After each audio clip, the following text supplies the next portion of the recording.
Hello everyone, today I'm going to be going over 3D equilibrium for statics. 3D equilibrium, similar to 2D equilibrium, uses Newton's second law of motion, which is F equals ma when A is set equal to 0. So then we get the equation that the sum of the forces is equal to 0. And hopefully this is familiar to you since you should have used this in 2D equilibrium. But in 2D equilibrium, we only had 3 equations. If you remember, in 2D, we had the sum of the forces in the x direction equaled 0, the sum of the forces in the y direction equaled 0, and the sum of the moment in the z equaled 0. So this is breaking up the force and the moments into their vector component forms. But since there was no depth in any of these examples that we've done in 2D equilibrium, there was no z-axis. We've only had these equations. But with the addition of the z-axis, we expand that to 6 equations now. So as you may guess, we still have the f of x, this f sub x equals 0, sum of the forces in x, sum of the forces in the y equals 0, and that the sum of the forces in the z equals 0. And similarly, we had the sum of the moments in x equals 0, sum of the moments in the y equals 0, and sum of the moments in the z equals 0. Now in 3D equilibrium, these 6 equations are your fundamental equations. This is how you will find your unknown forces or moments when you're doing these problems. This is how you'll find it. So now that we have more moment equations, let's go and let's make sure we understand what moments are. So the basics of moments. Moments are just a cross product between a position vector and a force vector. And specifically in this order where the position vector is first and then your force vector. Otherwise, if you switch those, then you will get the wrong sign, a negative sign, or if it was supposed to be a negative, a positive sign for your moment. So it's specifically a position vector across a force vector. And this position vector, the way that we find this position vector is we take it from the point, like where your moment is, to the force you are interested in. Right, so for example, let's say we have a bar right here, and there's point B, and then we have some arbitrary force right here. Let's call this F. Your position vector would be from this point B over to your force. And I drew it at the tail of the force. It doesn't have to be at the tail of the force. Your position vector, it can be anywhere to anywhere on that force. So you can even draw a position vector right here. Same thing, but the important thing to remember is that it's from the point that to the force. So the point from where your moment is, we can call that point moment about B to the force you're interested in, this force right here. And this would be the same as this force. So another thing to keep in mind with moments is the direction of moments. So this is of course the vector approach to moments. We're doing a cross product. But if you're doing the scalar approach to moments, you want to remember what the sign on your moment is. Is it a positive moment or is it a negative moment? And that is dependent on this concept called the right-hand rule. So I gave you a little diagram of the right-hand rule right here. So pretty much the right-hand rule will just tell you the sign of the moment that you're creating when you're doing the cross product between the position vector and force vector. So the trick is you want to point your thumb in the direction of your position vector. And then after you do that, you want to point your index finger in the direction of the force vector. And then you're going to make a 90-degree angle between your index finger and your middle finger right here. You'll make that 90-degree angle, and whichever way your middle finger points, that will give you the sign of your moment. So it's going to point either in the positive or negative axis that your moment lays on and or rotates about, and tell you whether or not your moment is positive or negative. So I'll just write that down right here. Your middle finger points in the direction of your moment.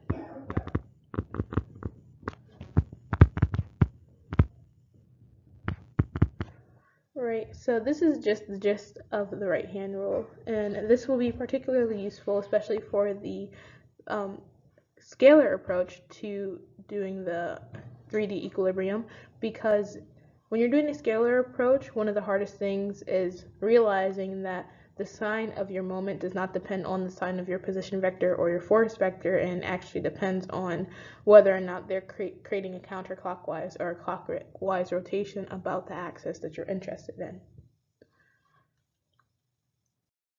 So now that we reviewed moments a little bit, another important concept in 3D equilibrium is reaction forces. And just like in 2D equilibrium, reaction forces are the forces created by certain supports. And the way that I like to think about it is the reaction force is the force created when the support prevents motion, right? So the support prevents motion. So let's look at an example of a certain support and its reaction forces. So let me draw here. I'm going to draw a bearing, for example.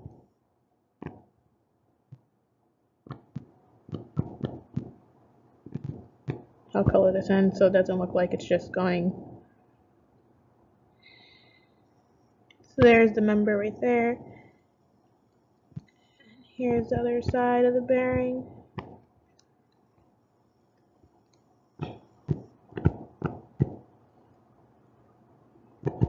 Okay. So for this type of support, let's think about what motion is being prevented, okay? So we'll make a little list right here.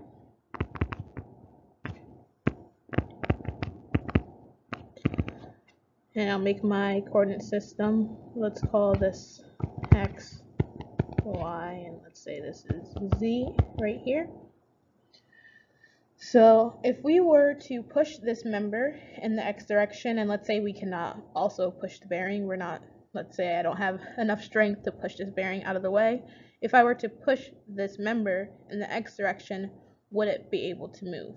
And in this case, the answer is no. So there is no X translational motion, and I'll call that XT right now, just so that we can know that we're talking about pushing it in the X direction as opposed to rotating it about the X axis. And now if I were to try to push it up or down in the Y direction, then we would also not be able to get the member to move.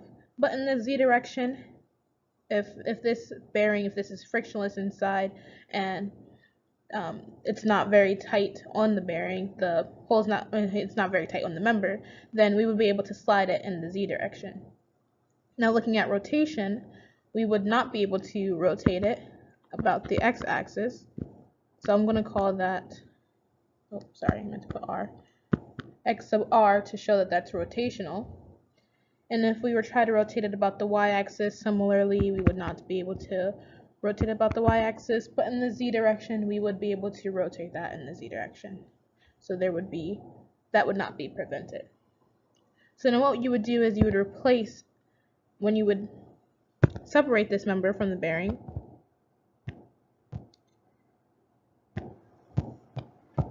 you would replace the bearing with the reaction forces of the motions that it prevented. So you would have this X reaction force and also a moment in around the X axis reaction force, and also in the Y direction.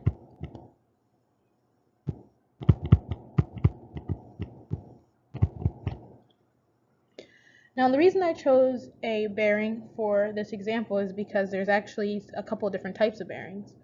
So for this one, this is just a regular bearing. If you just see the word bearing, this is what you are supposed to think about. But there is another thing called a thrust bearing. And in a thrust bearing, you got to think about it as you push the member in. You had to do it with so much effort that you would not be able to easily just push it back out. So in a thrust bearing, this the motion, the translational motion in the z direction is now prevented. So I will write this up here in green so that you can remember that this goes with the thrust bearing, right? And then another type of bearing is called a self-aligned bearing.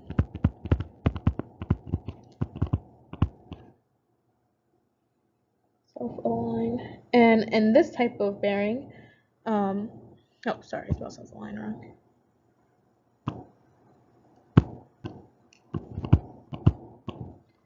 And in this type of bearing, the only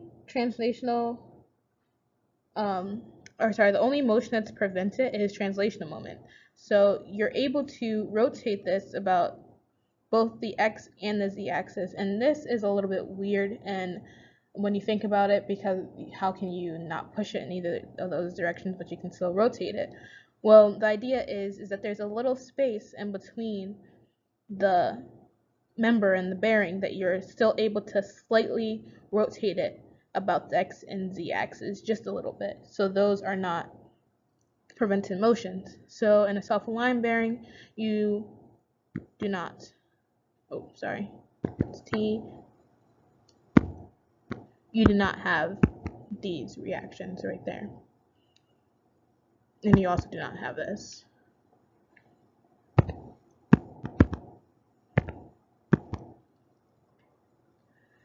So that's a little bit about reaction forces. In this particular example, I went to use a bearing, as I said before, because there are different types of bearings. Usually in other reaction or other supports, the reaction forces would be a little bit more straightforward, but the idea is to remember what motion is being prevented. So now that we went over a little bit of the background into 3D equilibrium, let's solve a simple example problem. So in this example, we have bar OAB is supported by a socket at point O and two cables AD and AC. Determine the support reactions at O and the forces supported by the two cables. So whenever we're solving either a 2D or a 3D equilibrium problem, what you would like to do is first write out your given statement and what you want to find. So let's see. We are given this force right here, force P,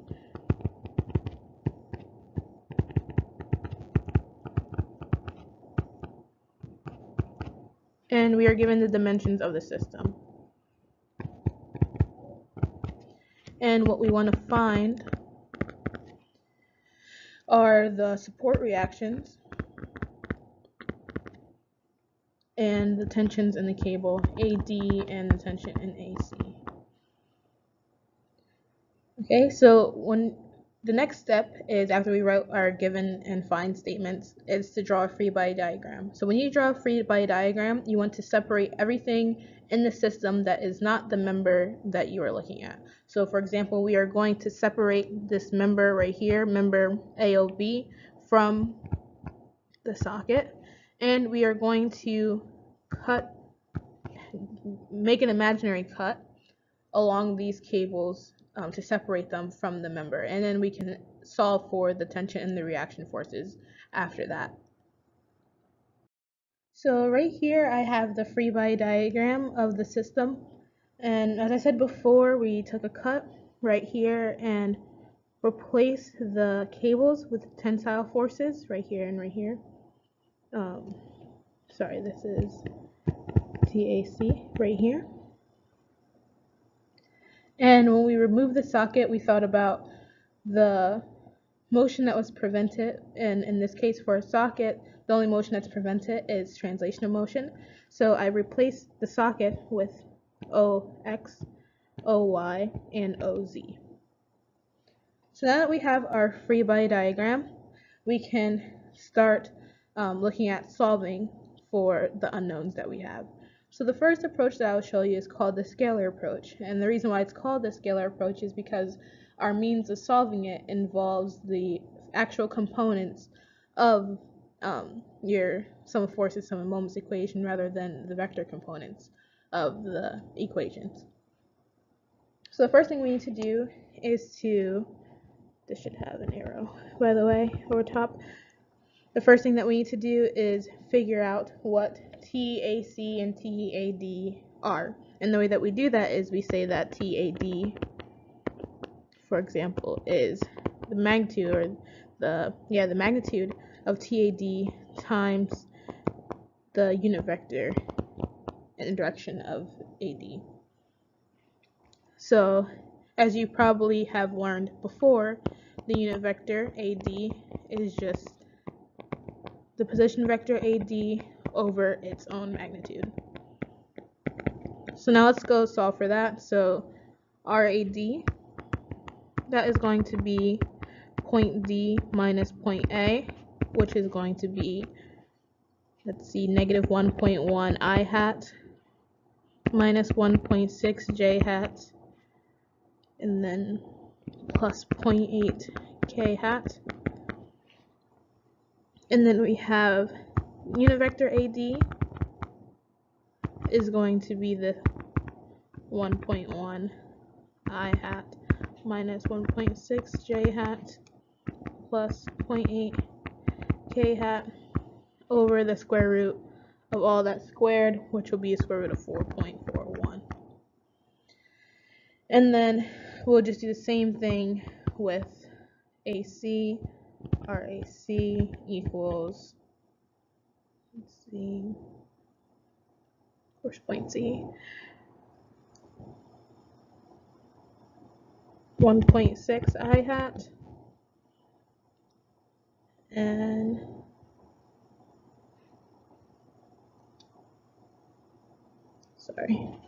minus 1.6 J hat plus the 0.8 K hat. So that U hat AC is the 1.6 I hat minus 1.6 J hat plus 0.8 K hat over the square root. Let me figure out, let me type this in the calculator real quick.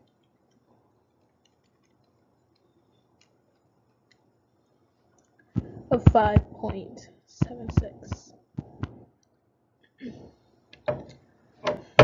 So now that we have our unit vectors, we can go ahead and write down the tensions now. So TAD equals magnitude of TAD times that U hat AC.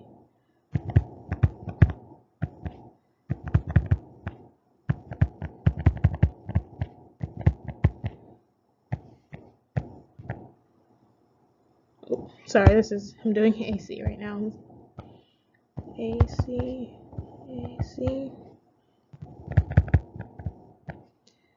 and then TAD.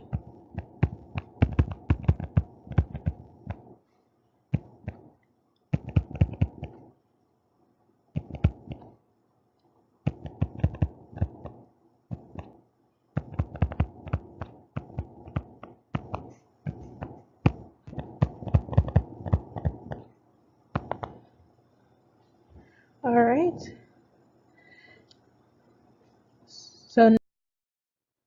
So before we're ready to write our equilibrium equations, we are going to first have to write or make some position vectors that will go from wherever we're going to take our moment equations at to each of the forces that we have on our free body diagram. So if we're going to some moments about point O, which I believe would be the easiest way, we're going to have to make some position vectors that go from O to TAD and TAC. So we will have our AO that would go to both TAC and TAD. And then we're going to have to find our BO, which will go from that force P, or from the point O to that force P. And because we're summing forces about point O, we will not include any of the reaction forces in our equations. So we don't have to worry about those because there is no distance from those reaction forces to the point O, which is why choosing to sum the moments about point O is probably our best option, because it gets rid of the most amount of unknown forces or unknown just unknowns that are in our equations. So let's go ahead and write down what RAO is. Remember that it's O minus A. So RAO is going to be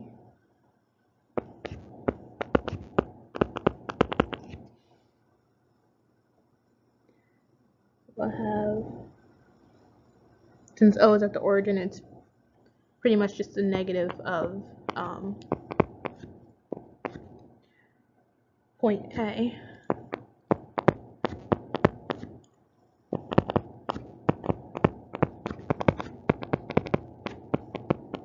Right. And then we have our RBO, and that's just going to be 3.6 negative. And this is going to be in meters. Sorry, I've been forgetting to write my units. So now that we have these, we are ready to write our equilibrium equations. So let's start out with our sum of the forces in the x direction. So we are going to have the tension force in the x direction for AC, the tension force in the x direction for AD, the force P in the x direction, and that reaction force OX.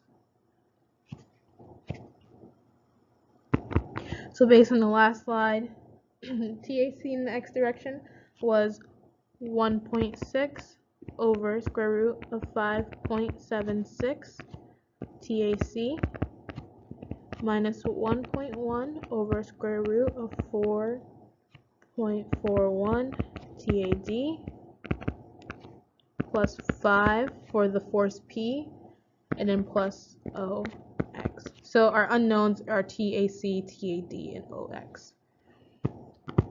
Now let's go ahead and sum forces in the y direction. In the y direction, we have negative 1.6 over square root 5.76 TAC minus 1.6 over square root of 4.41 TAD, and then plus OY, and there's no y component to that force P.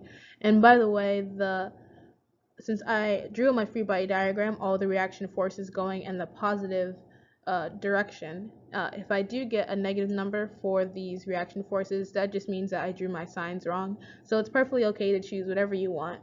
Just make sure that you stay consistent in interpreting which direction your reaction forces go.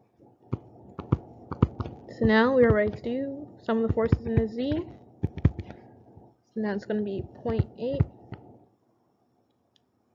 over square root of 5.76 TAC plus 0.8 over square root of 4.41 TAD minus 12 from that force P, and then plus OZ. Now for our moment equations, we'll have the sum of the moments in the x direction, and because we're summing moments in the x direction, we need to cross the y component of our position vector with the z component of our force vector, and vice versa, the z component of our position vector with the y component of our force vector, because that is the only way that we can get a moment in the x direction. So let's start with RAO. And since RAO only had a component in the j hat in the y direction, we can only cross that or multiply that with the z direction of the force vector. So we'll have 1.6. Sorry, let me write out that this was kilonewtons. My bad. And this was also kilonewtons. Trying to stay consistent, or remember to write out my units. So this would be negative 1.6 meters. And that's the y component, so we're going to multiply that by the z component of TAC. So then that will be 0.8 over square root of 5.76. And then we do the same thing, add that to negative 1.6. Sorry, there's a TAC right here. Meters times 0.8 over square root of 4.41 TAD. And then add that to our RBO, which is going to be negative 3.6 meters times our force P in the z direction, which was negative 12 kilonewtons. And because we're summing the moments, I forgot to write it right here. We're actually summing the moments about the point O, so which is why we had chose RAO and RBO as said before. So because we're summing the moments at point O, the reaction forces O, OX, OY, and OZ, they do not show up in our moment equations. You can think of that as they don't have any distance away from point O because those reaction forces act at point O, so they won't show up in our moment equations. So now we can sum moments in the Y about point O. And similarly, we're going to be multiplying the X components of the position vectors with the Z components of the force vectors. So, and vice versa. So in this case, we actually do not have any X or Z components for RBO and RAO. So we just get a 0 equals 0 equation because all the X and Z components for that is 0, which this goes into a little bit more of the concept. This is a good reason because this goes into the concept of static determinacy.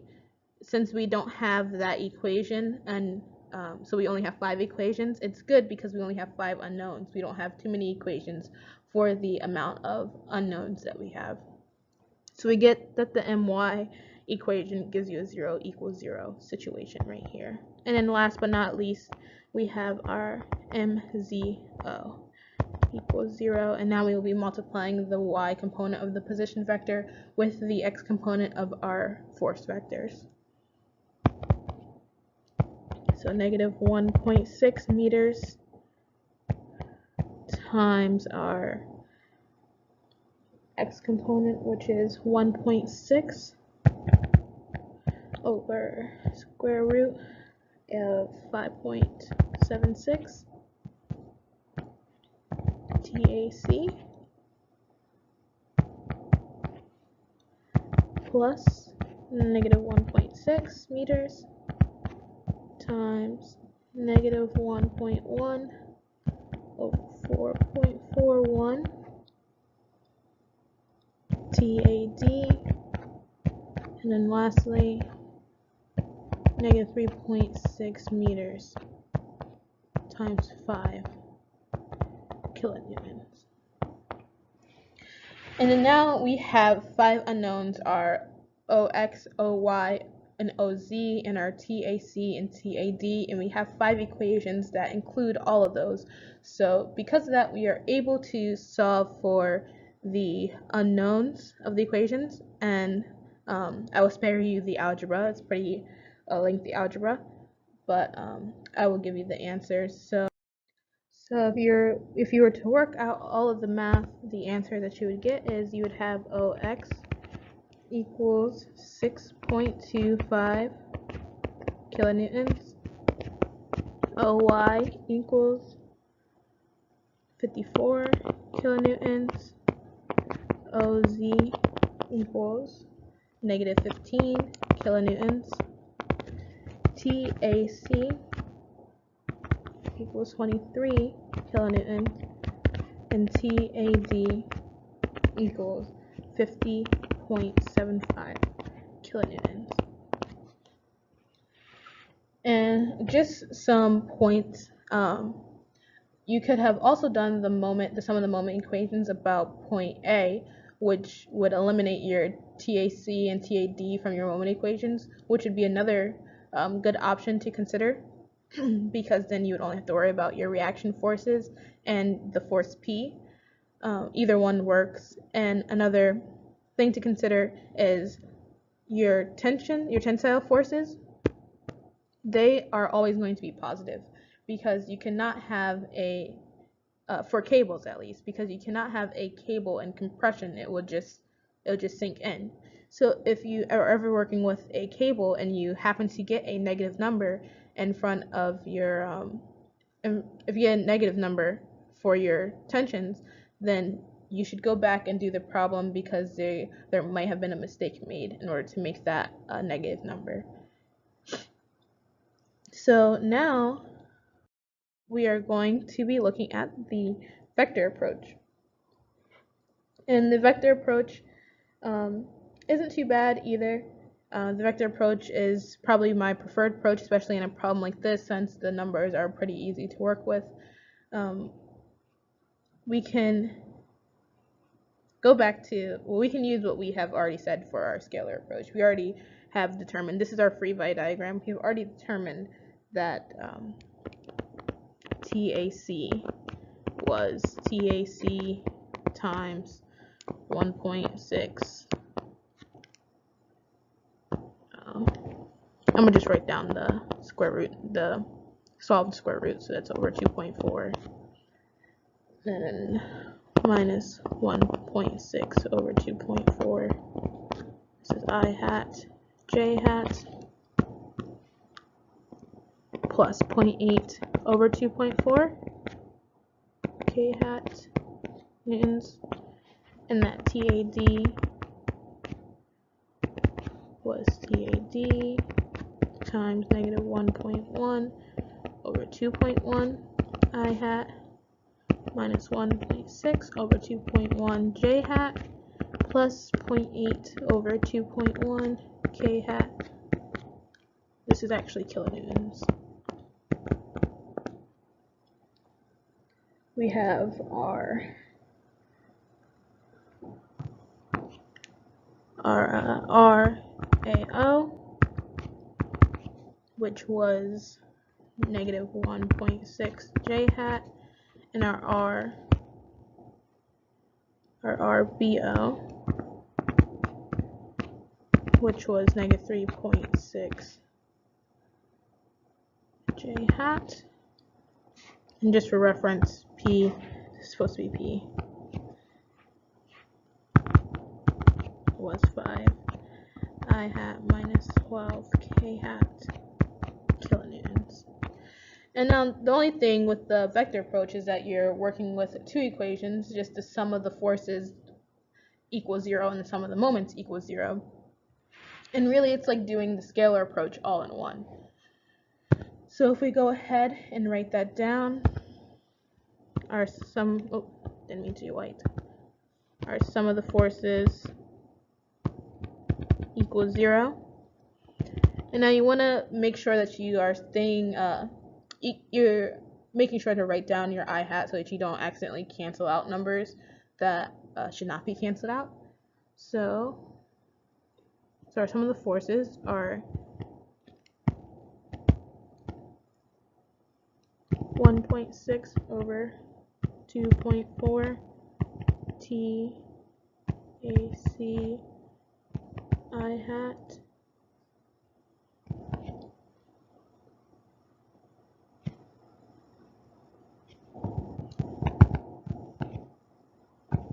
I'm going to try to keep all the I hats together just so it's a little bit easier to look at.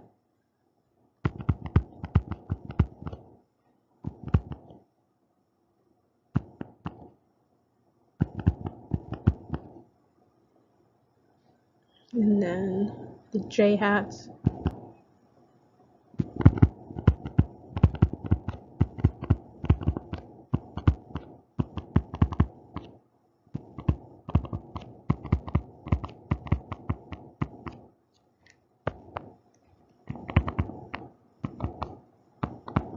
And the K hats.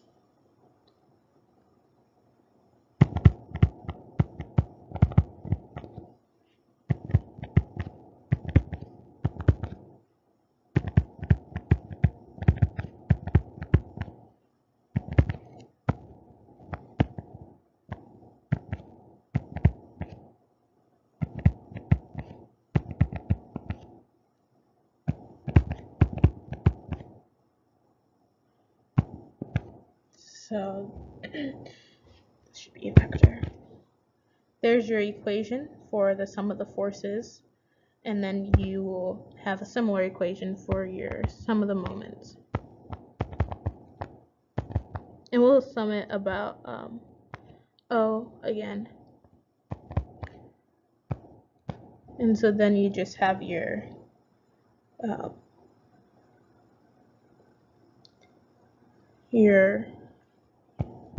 RAO cross TAC plus RAO cross TAD, and then plus RBO cross P. And again, this is pretty much just doing the scalar approach all within just the two equations instead of breaking them up into their individual components. So I'll spare you the algebra, and you get the same answers whether or not you use a scalar or vector approach. But after you get these two equations, since you have 5 unknowns and you have pretty much 5 different sub-equations, because the sum of x can be broken into the I hats, the j hats, and the k hats, and then you can have the similar situation for your moment equation. You'll be able to solve for these unknowns and you get the same answers. So in the next video, I will be going over a few more 3D equilibrium examples, ranging from the easier examples to follow along into the harder examples. And you'll see that the approach is pretty much the same, and you just have to make sure you stay organized. So thank you for joining me today. I hope you enjoyed the video, and good luck.